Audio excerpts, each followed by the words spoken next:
Tonight, let's talk about something very quiet.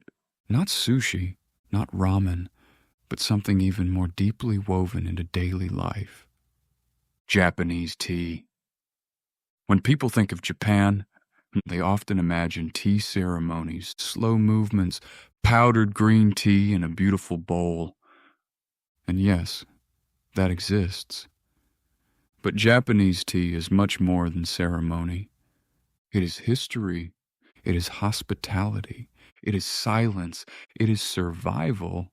And strangely enough, it is something you can often drink for free. Tea did not begin in Japan. It came from China during the 8th and 9th centuries, carried by Buddhist monks who traveled across the sea to study. One of them was Saicho. Another was Kukai. They brought back scriptures, philosophy, and tea seeds. At first, tea was medicine. It was rare. It was precious. Only monks and aristocrats could drink it. But in the 12th century, a monk named Aisai changed everything. He brought back powdered tea and wrote a book explaining its health benefits. Tea, he argued, was not luxury. It was protection for the body, clarity for the mind. And from that point, tea slowly moved outward. From temple to warrior, from warrior to merchant, from merchant to common people. Tea became democratic. In the 15th and 16th centuries, tea culture changed again. It became theatrical at first. Luxurious Chinese imports showing off wealth through tea gatherings. But then came Sen no Rikyu.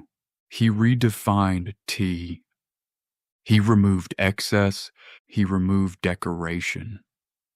He removed ego.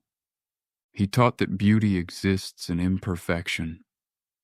A cracked bowl, a simple hut, a moment that will never return. This philosophy became known as wabi-sabi, not flashy beauty, but quiet, incomplete, temporary beauty. Japanese tea was no longer about showing status. It was about humility, about presence, about being fully alive in one small, shared moment. Now here is something many visitors don't realize. In Japan, tea is not only ceremony, it is everyday life. Walk into a small restaurant. Before you even order, a cup of green tea might appear. No charge. Sit at a sushi counter. Tea, ramen shop. Tea, family restaurant. Tea. Sometimes hot, sometimes cold. Almost always free. Not because it is cheap, but because it is expected.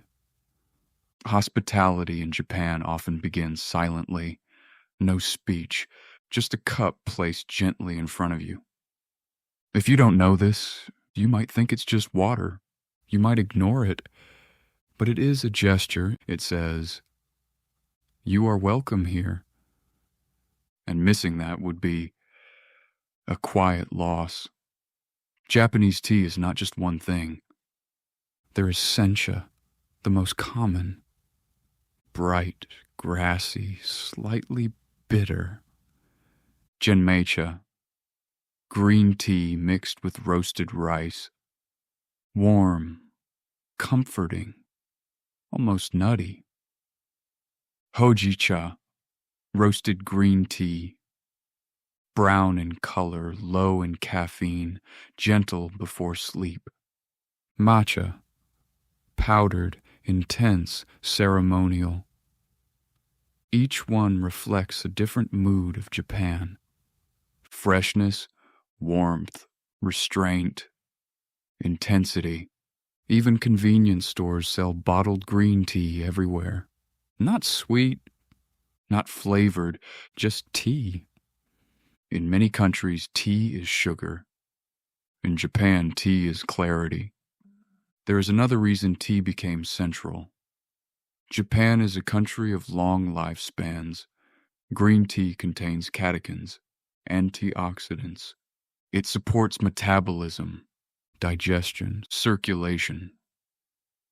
Historically, it was also practical. Boiling water makes it safe. Tea became both ritual and hygiene, both philosophy and biology. It quietly protected the population for centuries. There is a reason tea is often associated with sleep.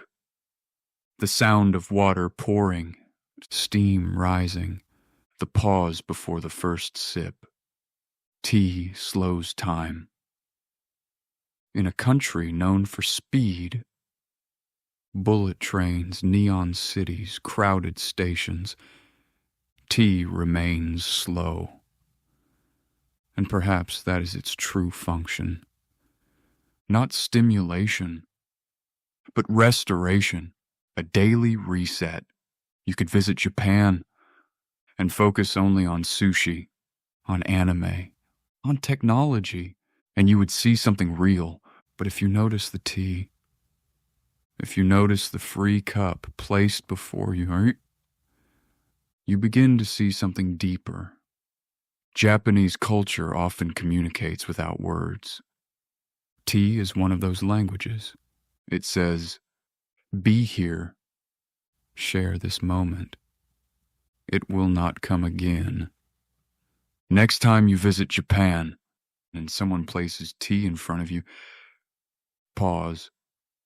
Hold the cup. Feel the warmth. Understand that this simple drink carries over 1,000 years of history. Monks crossing oceans, samurai seeking clarity, merchants building community, families ending meals together.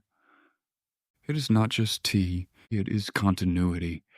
And sometimes the quietest things carry the deepest meaning. Sleep well. And maybe tomorrow, drink your tea a little more slowly.